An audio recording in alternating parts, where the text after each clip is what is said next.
evening girlfriend-boyfriend sing-along night. I'm sorry. I'm looking for a barber, and I'm running out of time. My hair is growing at the rate of 4.6 yacht meters per femtosecond. If you're quiet, you can hear it. What about supercuts? No, I tried once. So here in this episode, Sheldon is worried about how quickly his hair is growing. And so I've summarized what he said here. And that's that his hair is growing at the rate of 4.6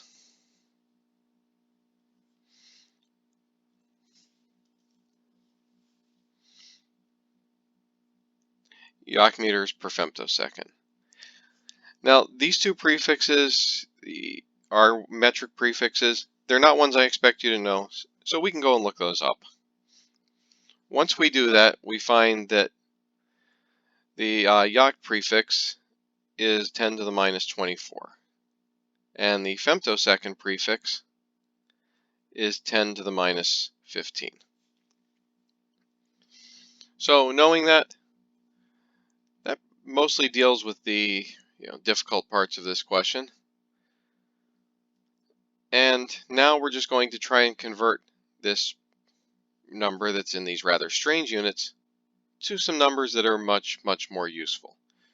So we're going to try and get this from yacht meters per femtosecond into inches per minute, or inches per month.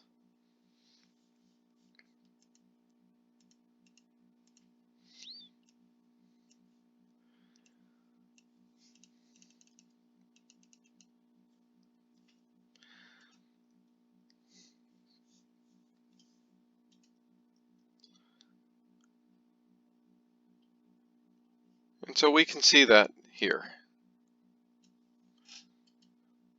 So we're going to start by converting from yacht meters to meters. And while the numbers are a lot different from anything we've done before, the process of going from yacht meters to meters is the same as going from kilometers to meters or centimeters to meters. We're just using a different prefix, and so we end up with 10 to the minus 24 meters on top, 1 yacht meter on the bottom. And if we do that, the yacht meters will cancel. And then here I've chosen to use the conversion to go directly from meters to inches. So 1 meter is equal to 39.37 inches. Meters go on the bottom, inches on top. And so at this point, if we calculate it out at this point, we would be left with the number of inches per femtosecond. But we also need to do the time conversion. So as we saw here, 1 femtosecond is 10 to the minus 15 seconds. So our conversion is very much like the yacht meters to meters conversion. The main difference here is because femtoseconds start on the bottom. In order for them to cancel, we need femtoseconds on the top. And then I chose, just for simplicity, to directly convert from seconds to days. But you certainly could have gone seconds to minutes, minutes to hours, and hours to days. It'll get you the exact same answer. It just takes a couple more steps. And then days to months. I chose to use 31 here, but this calculation would be just as valid had you used 28 or 29 or 30. Once we very carefully enter all of this into our calculator, we find that this number, which may have sounded like a lot, 4.6, ends up converting to just under half an inch per month.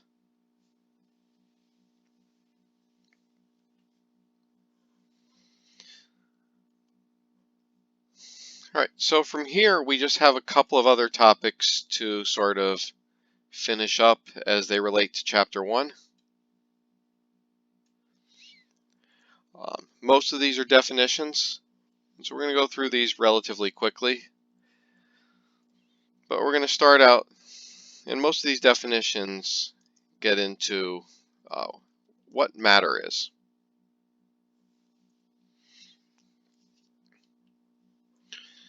So what is matter?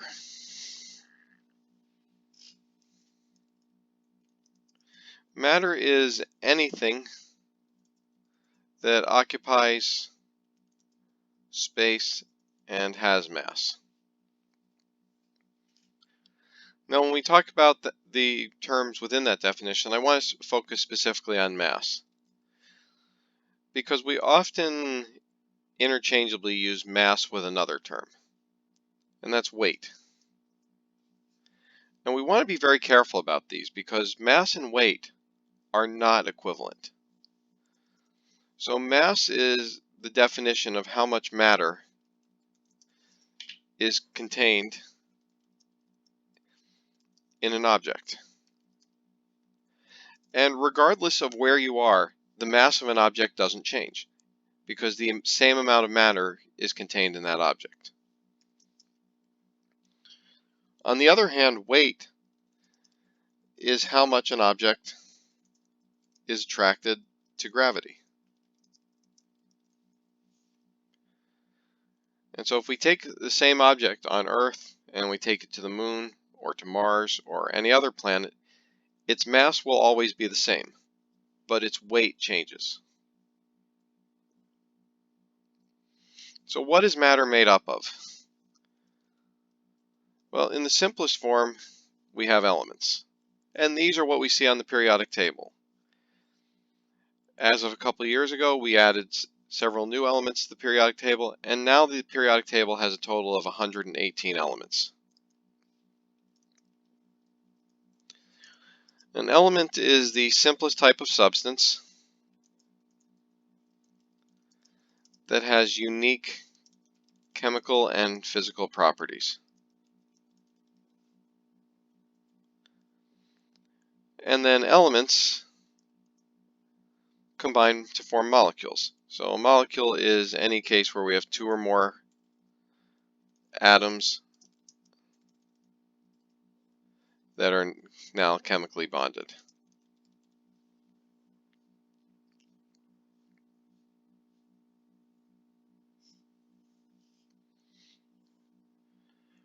We can also talk about mixtures.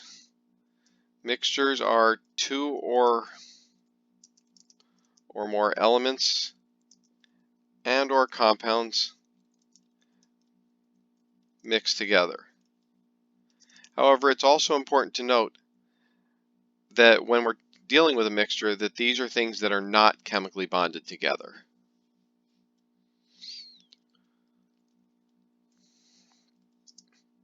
We also can divide mixtures up into homogeneous and heterogeneous.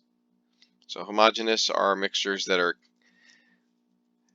chemically and visually consistent, and they're uniform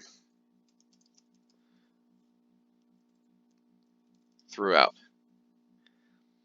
Can we think of any examples of mixtures that we would consider to be homogeneous?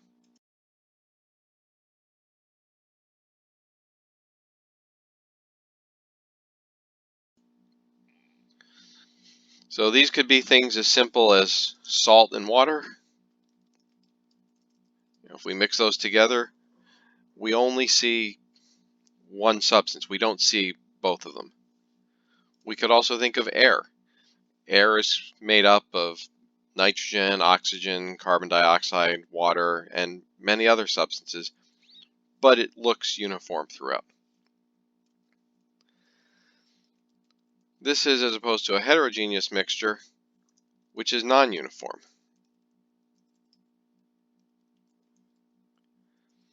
And we can see that it has phases throughout. Most common example of this is oil and water. When we mix oil and water together, we can clearly see two distinct phases.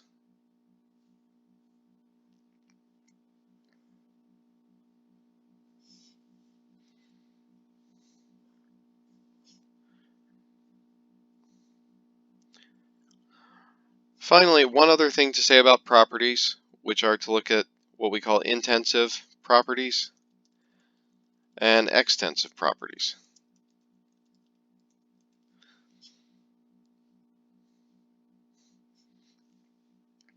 So an intensive property is a property that depends on the amount of matter that's present. Whereas an extensive property is completely independent of the amount of matter that we have. So, can you think of some examples of properties that would fall into either one of these categories?